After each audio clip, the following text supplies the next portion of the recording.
again to highly questionable. What do we got today, Bo? Kurt Rambis and the Hackers. All right, let's go. Many hackers. Vamos, Papi. At some point, is he probably going to turn on Steph Curry for his cockiness?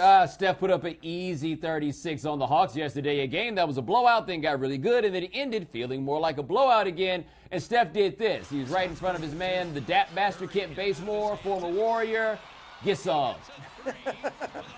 Right in his face. Yes, get some. Also, love how he's trying not to even act like he sees him. Bazemore never looks at Steph as though he knows he's coming because that's the way his boy gets down.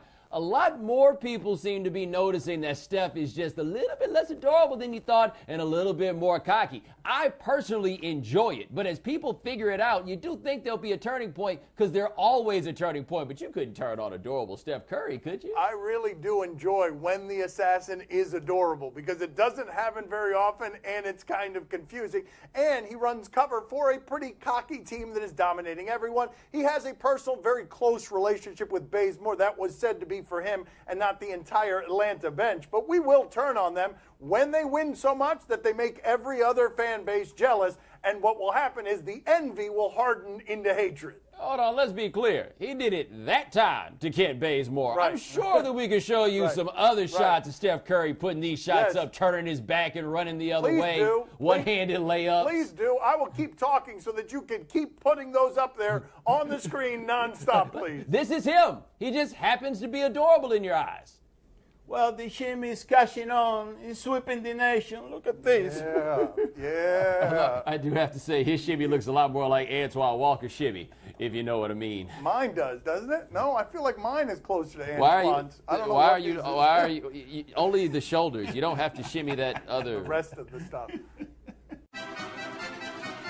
Is there a double standard in the treatment of Grunk's Patty Cruz? I've enjoyed with the radio audience the last few days trying to name the boat, the SSTD, the hepatitis of the seas, the love butt. People have enjoyed watching this as it floats around the country, and now some players have given voice. Hey, would it be that cool if it were me doing this, if it would be another player? Basically, Gronkowski has a carte blanche that we don't give many athletes across sports, and I do wonder, Brian McKinney, Fred Smoot, as they watch this, what are they thinking to themselves? They had a Vikings love boat that was a scandal. We're celebrating this in a way that we didn't celebrate that. One thing that's worth noting, though, Gronk didn't actually do anything wrong here. Like, it didn't necessarily be a scandal, though it's fair to ask why this would be such a thing if other people happen to do it. One thing I think that's lost in this, there was great room for disaster. Think about this. That's a boat with 700 people who came. Why? Because they wanted to party with Gronk. A whole bunch of dudes who want to be Gronk who aren't Gronk. Think about everything that could have gone wrong there. We celebrated it. We thought that it was a really funny idea. But it's hard to say where there was a double standard because I can't even think of anyone else who would dream of doing something like this, giving us no counterfactual to compare it to. Oh, a cruise on the sea, so romantic. I wonder if he met his wife. Oh, really, Poppy? That's right. Come on, Poppy. Mom goes on cruises with this guy. They're not romantic. He spends the entire time hoarding over the buffet, lording over it, too. The thing is, when Gronk does find his wife, it will probably be in a place not dissimilar to the Gronk party ship. For cheese cubes my father was stuffing into his maw.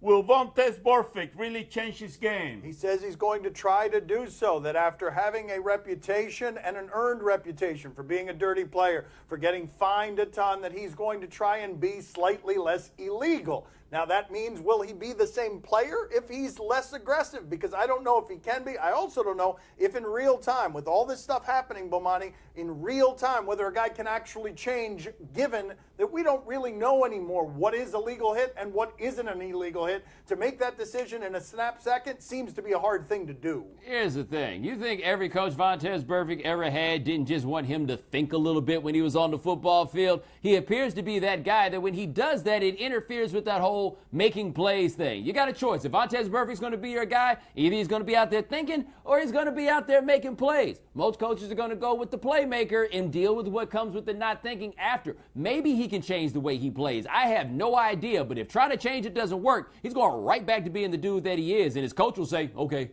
I think diluted Vontaze Burfict ceases to be Vontaze Burfict. This is what you do, Vantes. Don't change a thing. Just when you check the referee's hands before the game, make sure there is a $50 bill in there. That's all. Really, Bobby? 50? Yeah. I don't think it's going to cost a little more than $50. My father's doing it at 1950 referee prices. They don't make that much money. 60. Oh, Maybe 60. All right, 320. A 50 and Okay. a 10. You Okay. know, you don't want to make it too obvious. Okay. You know? Is Jose Bautista being smart or greedy by playing hardball with the Blue Jays? Unbelievably honest. Listen to this sound. You never hear someone talk like this about dollars. They usually try to package it a little bit, make it a little more antiseptic. Listen to this. I understand the business. I don't believe in the whole budget and payroll. I don't believe in any of that stuff. I know exactly how baseball works, especially a team that's structured the way that we are. Or hometown discounts, as they say. That doesn't exist. Not in my world. In my eyes, I've given this organization a 5-year hometown discount already. So. He interrupted the question about a hometown discount to say it doesn't exist.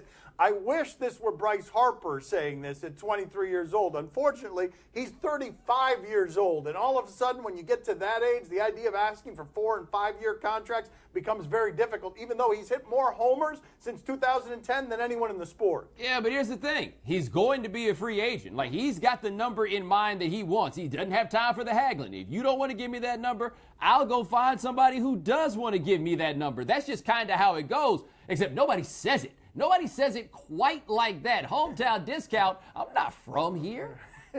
Well, Jose, enjoy New York.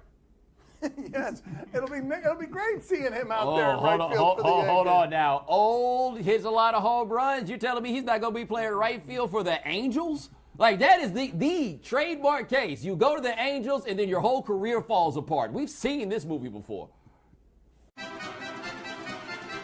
Have the Knicks convinced you Kurt Rambis' questionable Twitter activity was the result of hacking? Okay, so what happened was Kurt Rambis has a Twitter account, and apparently whoever was running Kurt Rambis' Twitter account didn't know that you could publicly see everything that you put in your favorites, and he put in something pornographic.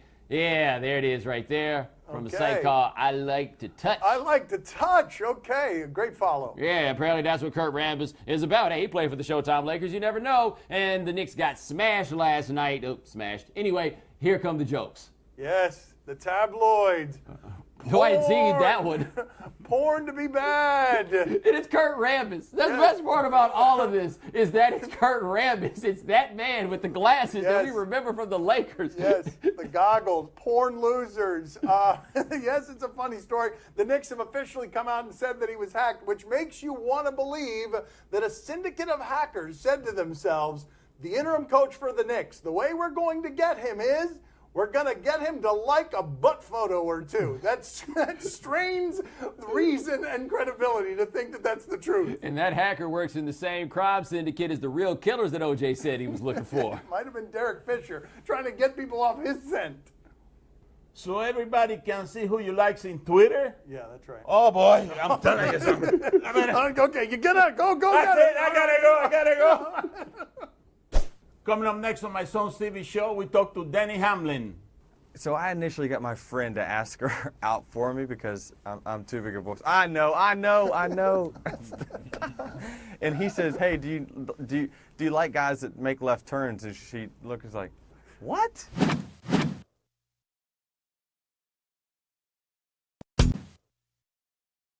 Joining us at the beach today is Denny Hamlin. And he won the Daytona 500. What more do I need to tell you? Let's talk to him. Denny, what do you look back on and say is most memorable about the early years of your life through your childhood? Well, it may not be the most pleasant thing, but I mean, we were going nearly broke trying to finance my racing career. My family sold every old car that they had. My family, my mom and dad had regular jobs, and they're sitting here trying to finance their son's career that was slowly falling apart because we were going broke. But we second mortgaged the house many times. I mean, I hate to think that we would have lost our house, but it was a possibility. But man, I'm glad it worked out the way it did. What's the story between you and your wife? You just hit on her at a Bobcats game? Is that how that worked? Yeah, we've been together now, and careful with the wife stuff. She's we're not engaged yet, but it's Sorry, been, my bad. That you messing My things bad, up my and bad. did. I'm sorry. But way to handle it really gracefully. I'm sure if she watches this now, she'll feel great about the fact that you had to correct me on that one. Well, Sorry. in due time.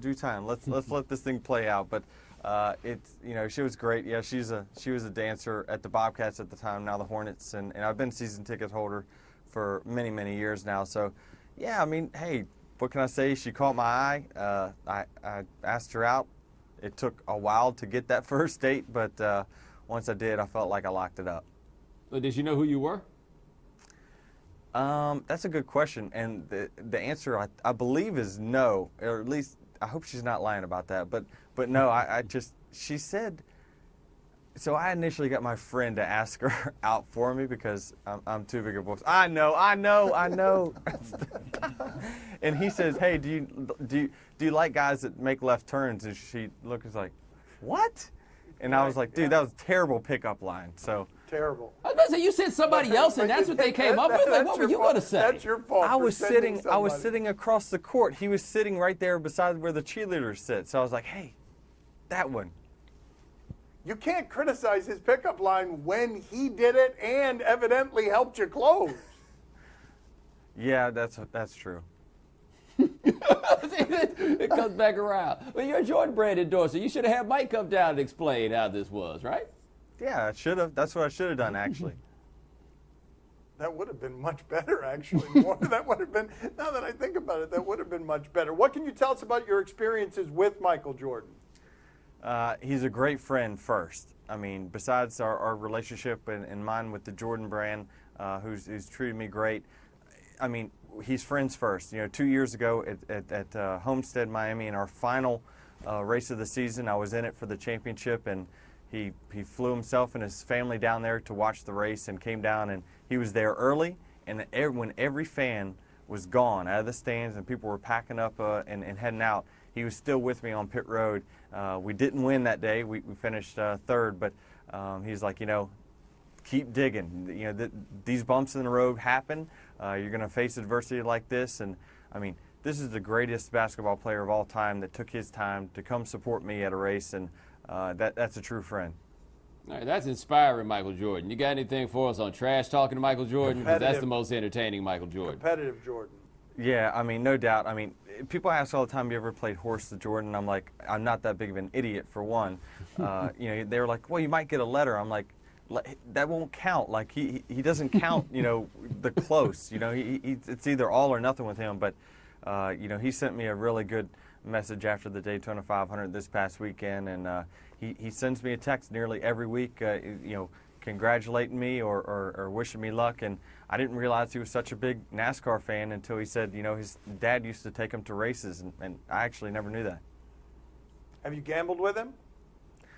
On a golf course, yes, but he refuses to give strokes. He's one of those guys, and I'm like, look, there's a PGA system where we can play even. He's like, take a lesson, get better, try again. He's probably talking to you the whole way too, isn't he? Right. When he sees he's in trouble, yeah, he'll try to get in your head for sure. Danny, Poppy wants to talk to you. Go ahead, Dan. Denny, what did you do for your girlfriend for Valentine's Day? I took her to a racetrack. That's it, but what she goes there. Excellent work. Good answer, sir. Thank you for being on with us, Denny. Good to see your romantic side. You got it. Highly questionable is broadcast from the Clevelander Hotel on beautiful South Beach, Miami. I merely rock on any block. I merely rock on any block. I merely rock on any block. Okay. I merely rock on any block. This show is brought to you by Metro PCS, nationwide, 4G LTE on the T-Mobile network, $30, period. Do you question if Craig Smith was just unlucky? Okay, Predators, Canadiens. One of the original 6 matchups, right? Right? Maybe not. Okay, here we go. Craig Smith plays for the Nashville Predators. He ultimately won this game with a goal in the shootout. There's 1 minute left in overtime. Unlucky? Unlucky. Where is he? Oh. What just happened there? How did he not score at a wide open net? Slow that down for us. Craig Smith can't believe it. Oh, it hit his own stick. When do you ever see that?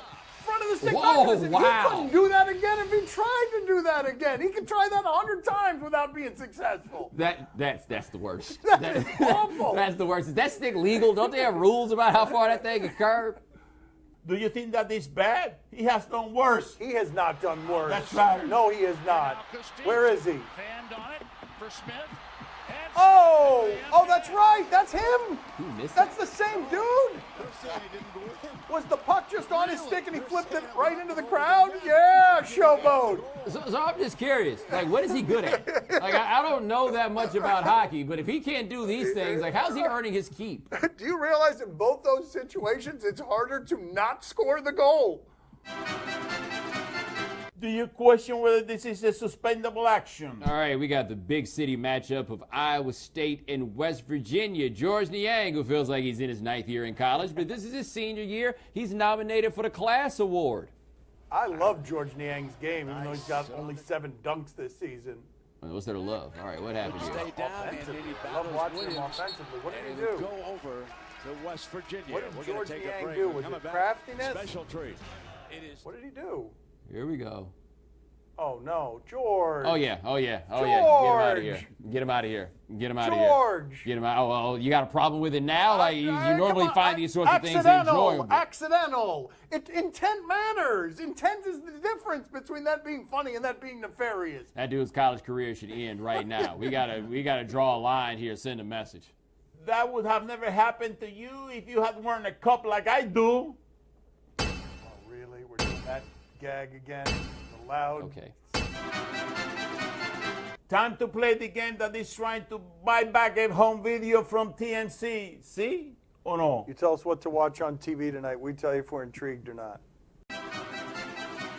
On the NBC Sports Network, Blue Jackets and Red Wings. He said it with a lot of enthusiasm, Bomani. Is that going to change your mind? I feel like it's not going to change your mind. But here we've got David Legwand, a fun goal. Fun goal from distance. That usually doesn't work. I mean, come on. What's going on with the goaltender there? What's he doing? Is he sleeping, napping, thinking about buffets? What happened there? Oh, that hurt. Bomani, are you intrigued? Sorry, guys. I did all the faking it I could about hockey and do your question. Didn't have any left for C or no. Come back tomorrow, though. I mean, that was very poor faking every time. Poppy, are you intrigued? Oh, see, I'm very intrigued. But listen, this happens to this goalie at all the time. You know, it always happens to him. Wow. It does? We've got a montage of this happening to this guy from distance? Why would our producers have a montage of this as if we ever gave a damn about it? Wow, how did we have 3 of those to show people? How did you know it was there? That's amazing. On HBO, Real Sports with Bryant Gumbel. Oh, they've got a Kobe interview. I'm all in on introspective, doesn't give a bleep interviews with Kobe Bryant late in his career. He'll say anything. What does he say here? These are others' words about you. Here comes the smile, because you know what's coming, right? Loner, selfish, single-minded, arrogant, aloof, relentless, obsessed, ruthless, and your own teammate, Steve Nash, when asked to describe you in 3 words, quote, mother effing asshole. Why are you laughing? Because they're all true. They are all. Of course. They're all true. Yeah, every single one of them, they're all true.